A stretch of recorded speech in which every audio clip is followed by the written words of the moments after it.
For more than a decade, a handful of small bones and teeth sat quietly in storage after being pulled from a cave in the northern Philippines, waiting for anyone to notice they didn't quite match anything in the fossil record. Scientists finally looked closely enough. What they found wasn't a new population of ancient humans.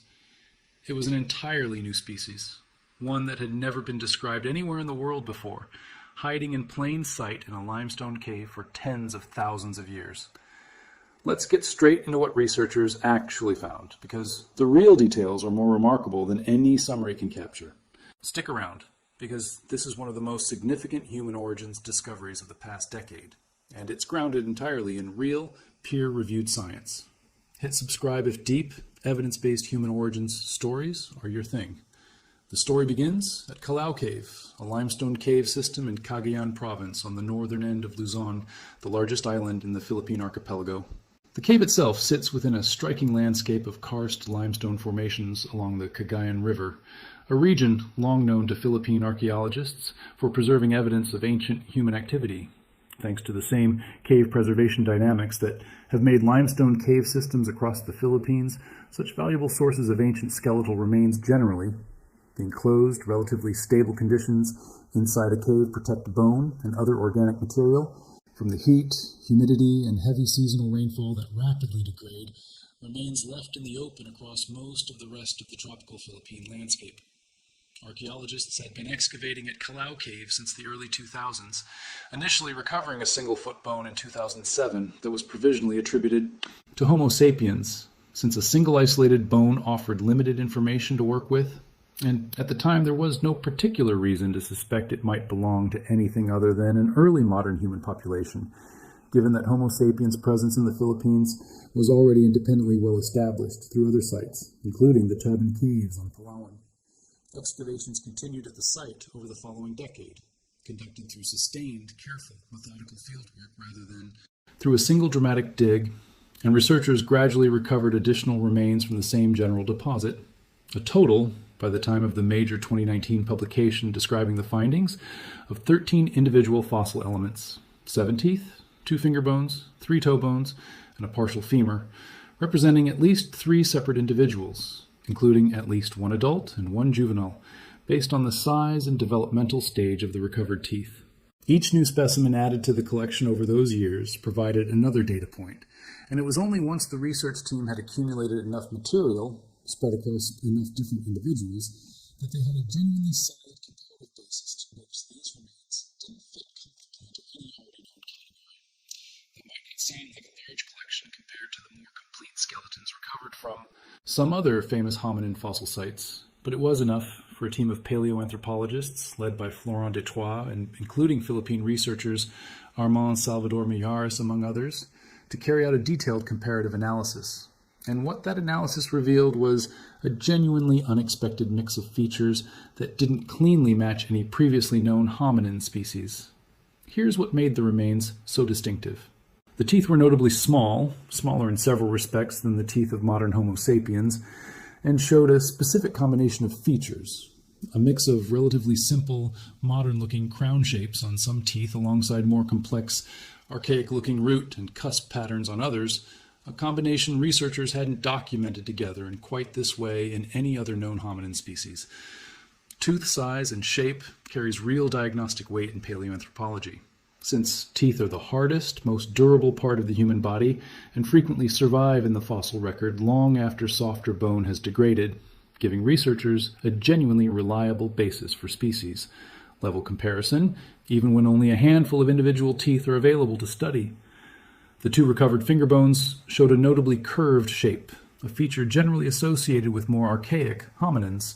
whose hands were still well adapted for climbing and gripping branches, a trait not typically retained in this pronounced a form in Homo sapiens, whose hands lost most of that specific curvature as our lineage became more fully committed to life on the ground. Finding this degree of curvature in a hominin species living as recently as tens of thousands of years ago, rather than in a much clearly tree-adapted ancestor, was itself a genuinely unusual result worth researchers taking seriously rather than dismissing as an anomaly. The most striking single detail involved the toe bones, particularly one specific foot bone whose shape and curvature closely resembled the foot bones of Australopithecus, an early hominin genus that lived in Africa millions of years before Homo sapiens existed, generally associated with a body plan retaining more tree-climbing adaptation alongside upright walking, rather than the more fully modern, exclusively ground-adapted foot structure typical of Homo sapiens and other later members of the genus Homo. To put the scale of that comparison in perspective, Australopithecus lived in Africa somewhere between roughly 4 and 2 million years ago, meaning the specific foot bone curvature found in the Callao Cave remains echoed a hominin lineage separated from Homo luzonensis by literally millions of years and an entire continent. An extraordinarily unusual anatomical parallel to find surviving into such a comparatively recent time period in such a distant part of the world. Finding a foot bone with this specific kind of curvature in remains dated to only tens of thousands of years old, rather than millions of years old, was a genuinely startling combination. It meant whatever species these remains belonged to had retained a surprisingly archaic foot structure far later in time and in a very different part of the world than researchers would have expected based on the existing fossil record from Africa and elsewhere. Researchers have proposed that this retained curvature may reflect continued use of trees for foraging, shelter and safety from ground-based threats within Homo luzonensis's specific island forest environment, rather than a simple, direct evolutionary holdover with no ongoing functional purpose. An intriguing but still not fully settled interpretation that further fossil discoveries may eventually help clarify. Taken together, this specific combination of features, small, distinctively shaped teeth, curved, climbing adapted finger and toe bones, and an overall size suggesting a notably small-bodied hominin, didn't match Homo sapiens, didn't match Homo erectus, the older, larger-bodied hominin species, already known to have reached island Southeast Asia far earlier in prehistory, and didn't match any other previously described hominin species closely enough to be confidently classified as belonging to one of them.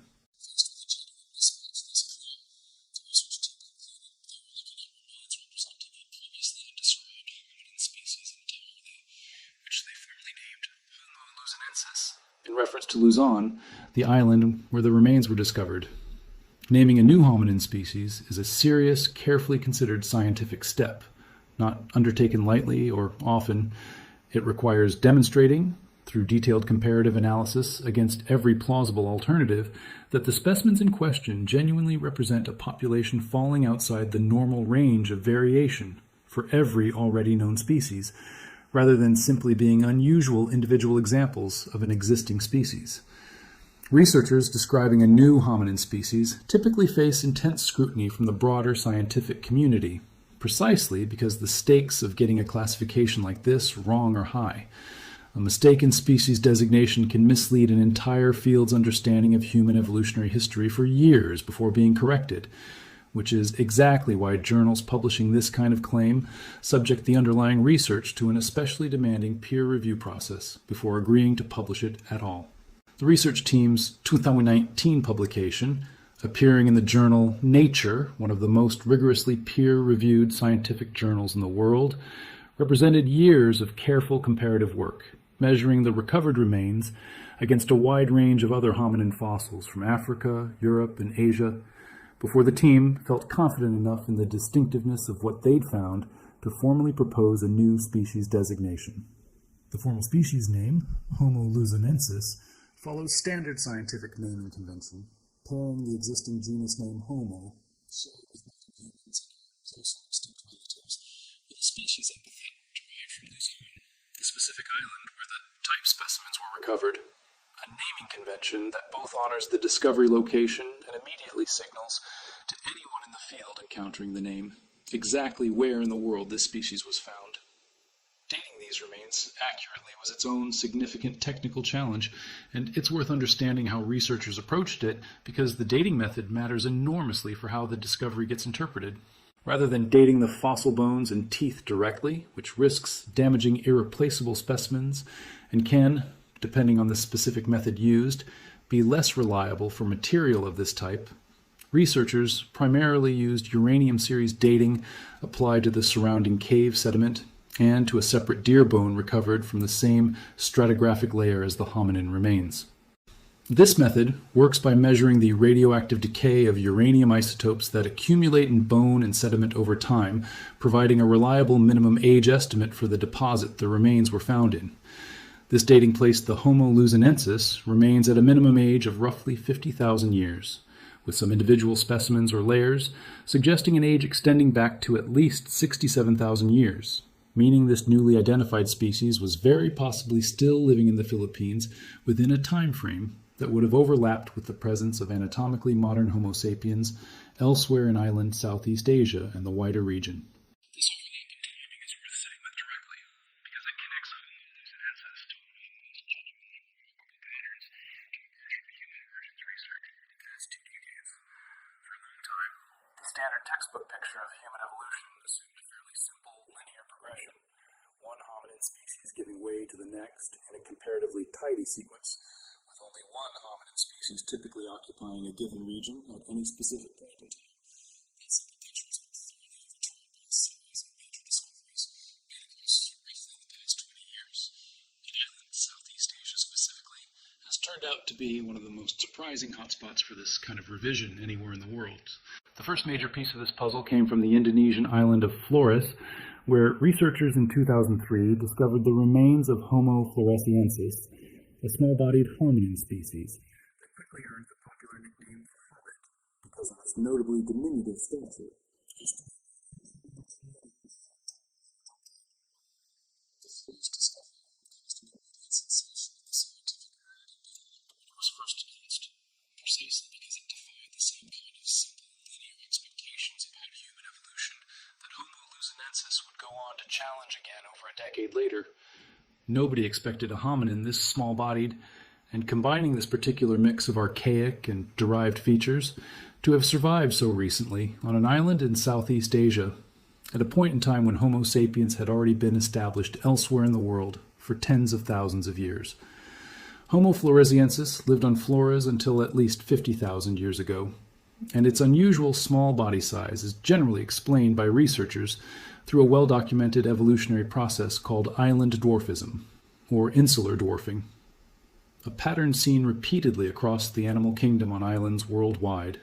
where larger species, isolated on an island with limited food resources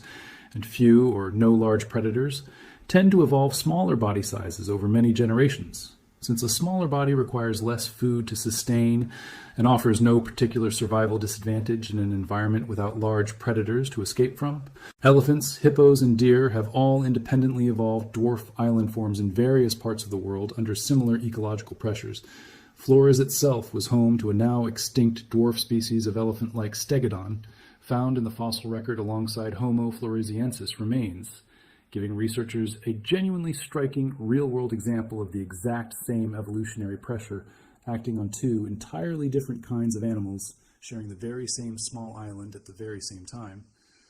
Homo floresiensis appears to represent a hominin version of this exact same well-documented evolutionary process, most likely descending from an earlier, larger-bodied population of Homo erectus that reached Flores at some point in the deeper past and gradually evolved smaller body size in isolation over many subsequent generations. Homo luzonensis appears to represent a genuinely parallel case, discovered in a completely different part of the same broader island Southeast Asian region. Like Homo floresiensis, Homo luzonensis was notably small-bodied, based on the size of the recovered teeth and bones. And like Homo floresiensis, it combined this small body size with an unusual mix of archaic and more derived anatomical features that don't cleanly match any single previously known hominin species. Researchers studying both species have proposed that they may represent broadly similar evolutionary outcomes produced independently on two separate islands through the same basic process of isolated island populations, likely descending from earlier Homo erectus populations that reached these islands via some combination of deliberate or accidental sea crossing, subsequently evolving smaller body size and a distinctive mix of anatomical features in isolation over an extended period of time. It's a genuinely elegant illustration of convergent evolution operating on hominins specifically. Two separate island populations, isolated from each other by hundreds of miles of open water and very likely with no direct contact between them, arriving independently at broadly similar evolutionary solutions to the same broad set of environmental pressures. This raises a genuinely fascinating question that researchers are still actively working to resolve. How did the ancestors of Homo luzonensis actually reach Luzon in the first place? Even at the lowest sea levels of the Ice Age, when a much larger portion of island Southeast Asia's continental shelf was exposed as dry land connecting many of today's islands together, Luzon remained separated from the Asian mainland and from most neighboring islands by a genuine, unavoidable stretch of open water. This means whichever hominin population eventually gave rise to Homo luzonensis had to cross that water barrier by some means. And this is a genuinely significant detail because it raises the real possibility that a hominin species considerably more archaic than modern Homo sapiens, quite possibly an early population of Homo erectus, was already capable of some form of water crossing, whether through deliberate rafting or through less intentional means such as being swept out to sea on floating vegetation during a storm and surviving the crossing by chance, a scenario researchers consider a genuine possibility given how many isolated island populations of other species appear to have been founded through exactly this kind of accidental dispersal event throughout evolutionary history. This question connects to a similarly debated puzzle surrounding how the ancestors of Homo floresiensis reached Flores, since Flores was also separated from neighboring landmasses by open water even during the lowest Ice Age sea levels. And researchers studying that separate case have faced essentially the same basic uncertainty about whether the crossing was accidental, or less likely given the cognitive and technological capabilities generally attributed to Homo erectus, some form of genuinely deliberate water crossing. Neither case has been definitively resolved, and it remains one of the most actively debated open questions connecting these two parallel island discoveries. Whether early Homo erectus possessed a meaningfully greater capacity for water crossing than researchers have traditionally assumed, or whether both Luzon and Flores were instead reached through comparatively rare, essentially accidental dispersal events that simply happened to succeed against fairly long odds on at least these two documented occasions, out of what may have been many more failed or unrecorded attempts elsewhere across the region's long history. There's a separate and genuinely important piece of archaeological evidence from a different site on Luzon that adds real weight to the idea that some hominin population reached the island considerably earlier than the specific dated Homo luzonensis remains themselves. At a site called Kalinga, also on Luzon, archaeologists recovered stone tools alongside the butchered remains of a rhinoceros, with clear-cut marks on the bones consistent with deliberate hominin butchery, dated to approximately 700,000 years ago, dramatically older than the Callao Cave Homo luzonensis remains, and old enough that researchers consider it very unlikely these particular tools and butchery marks were left behind by Homo luzonensis itself, given the significant time gap involved. The Kalinga discovery was itself a major finding in its own right when it was published, since it pushed back the documented presence of hominins anywhere in the Philippines by several 100,000 years compared to what had previously been established, and it did so with genuinely compelling physical evidence, cut marks and percussion marks on the rhino bones consistent with deliberate butchery and marrow extraction, alongside a clear associated assemblage of stone tools showing the kind of intentional flaking pattern that rules out any natural non-hominin explanation for how the bones came to be marked in this specific way. Instead, the Kalinga evidence is generally interpreted as indicating that some earlier hominin population, quite plausibly an early wave of Homo erectus, had already reached Luzon and was actively using stone tools to process large animals roughly 650,000 years before the specific dated Homo luzonensis remains from Callao Cave. If that interpretation holds up under further research, it would suggest Homo luzonensis may represent the eventual evolutionary descendant of this much earlier hominin population, having spent an extraordinarily long stretch of deep time evolving in isolation on Luzon before the specific individuals recovered from Callao Cave lived and died there. It's worth being precise about what remains genuinely uncertain in this picture, because good science stays honest about its open questions, rather than presenting every detail as fully settled. Researchers have not yet recovered ancient DNA from any Homo luzonensis remains, which would provide considerably more precise information about this species-specific evolutionary relationship to Homo erectus, Homo floresiensis, and other known hominin species, including modern humans. Successfully extracting ancient DNA requires exceptionally well-preserved genetic material, and the warm, humid climate of the Philippines works actively against long-term DNA preservation in exactly the same way it complicates ancient DNA research on modern human populations in the region, meaning researchers currently have to rely entirely on comparative skeletal anatomy to understand Homo luzonensis' evolutionary relationships, a genuinely informative but ultimately less precise method than direct genetic comparison would provide, if usable ancient DNA ever becomes available from a future discovery at this or a related site. There's also ongoing scientific discussion about exactly how to interpret the specific combination of archaic and more modern-looking features found in the Homo luzonensis remains. Some researchers have raised the possibility that certain features initially interpreted as primitive retentions from an early Homo erectus ancestor could instead represent independently evolved adaptations specific to life in a forested island environment,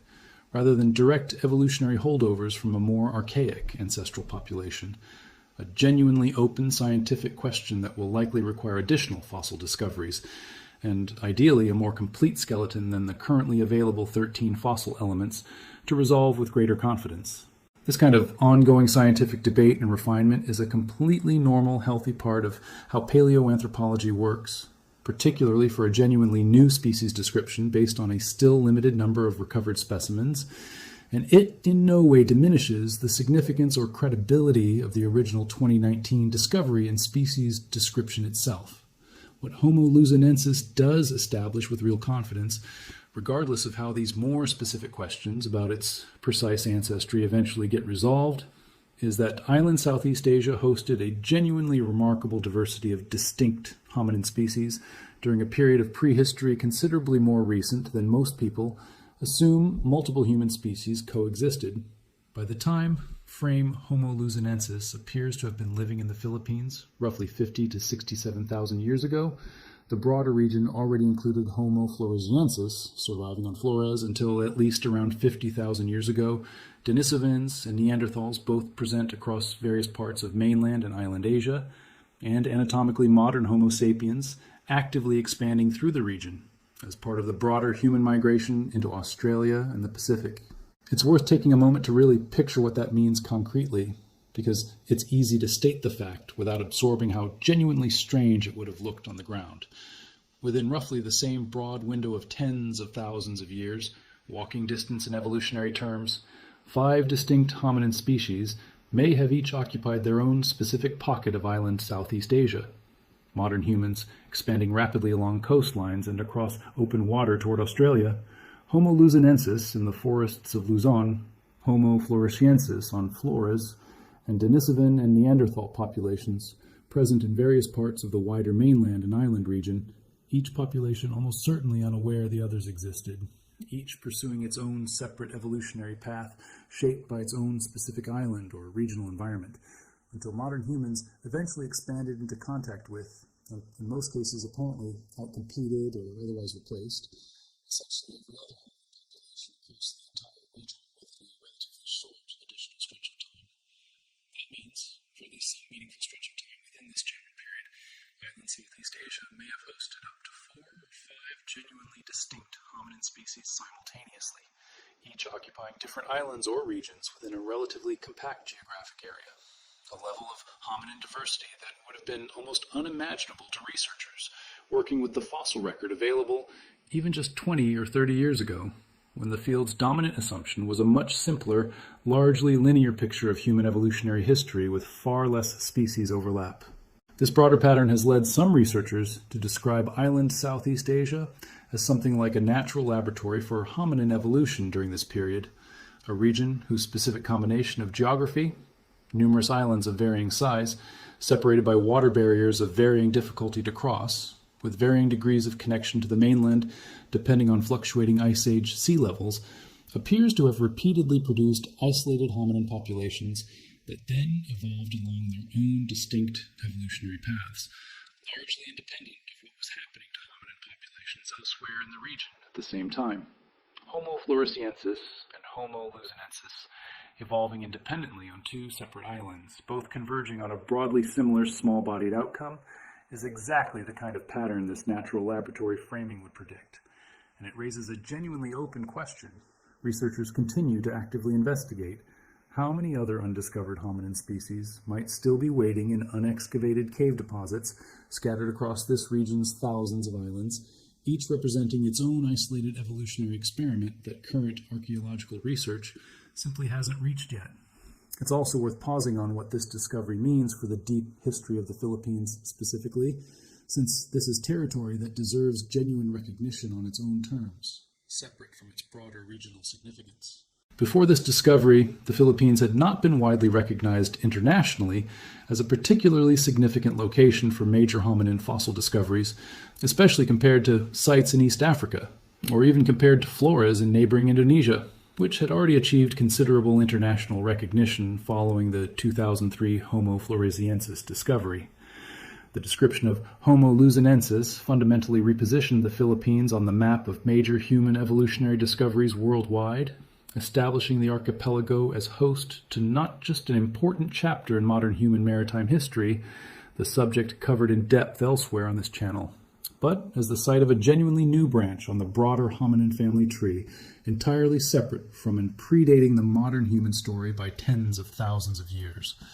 Philippine researchers played a central role in the discovery of Homo luzonensis. Among them was Armand Salvador Mijares, who led much of the fieldwork at Callao Cave and helped guide the excavation across many years.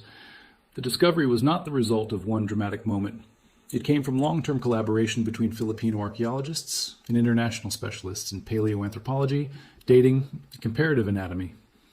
That collaboration mattered because the evidence was small and difficult to interpret. The remains consisted of only 13 fossil fragments, including teeth and bones from the hands and feet. None of them alone was enough to prove the existence of a new species. The team had to compare every feature with known fossils from Homo sapiens, Homo erectus, Denisovans, Neanderthals, and Homo floresiensis. They also had to test the age of the remains and rule out simpler explanations before publishing their conclusion. More than a decade passed between the first major discoveries in Callao Cave and the formal announcement of Homo luzonensis. That slow process gave the finding real scientific strength. The researchers only published after the fossils had been dated, measured, compared, and reviewed carefully enough to support a new branch of the human family tree. What emerged was remarkable. Homo luzonensis combined traits that looked ancient with others that appeared more modern. This unusual mix suggested a population that may have evolved in isolation on Luzon for a long period. Some researchers have proposed that its ancestors could have descended from an early Homo erectus population that reached the island hundreds of thousands of years earlier, although that idea remains uncertain. The species lived in the Philippines during a period when several kinds of humans may have existed at the same time. Modern humans, Denisovans, Neanderthals, Homo floresiensis, and Homo luzonensis all belong to a much more crowded and complicated human world than older textbooks once suggested. That is the real importance of the discovery. Homo luzonensis was not found in East Africa or another famous fossil region. It was identified in a limestone cave in the northern Philippines, hidden within a handful of small bones that researchers studied for years. The discovery reminds us that human evolution was never a simple straight line. It was a branching story filled with populations that emerged, adapted, survived, and disappeared. Even today, new human species may still be waiting in unexplored caves across island Southeast Asia. Callao Cave proved that the evidence can be small, easy to overlook, and still powerful enough to change the human family tree. And it suggests that the next discovery may not begin with a complete skeleton, but with one overlooked tooth, one unusual bone, and one researcher willing to keep asking questions. If this changed how you think about human evolution, or about how many more surprises might still be waiting in unexcavated sites around the world, tell me in the comments what struck you most. The Australopithecus-like footbone, the possible 700,000-year-old Kalinga connection, or the fact that up to 5 different hominin species may have shared this same general region at roughly the same time. I read every comment, and it's usually where the next deep dive comes from. And if you want more of the real evidence-based story behind humanity's deep and surprisingly crowded family tree, subscribe now. We're just getting started.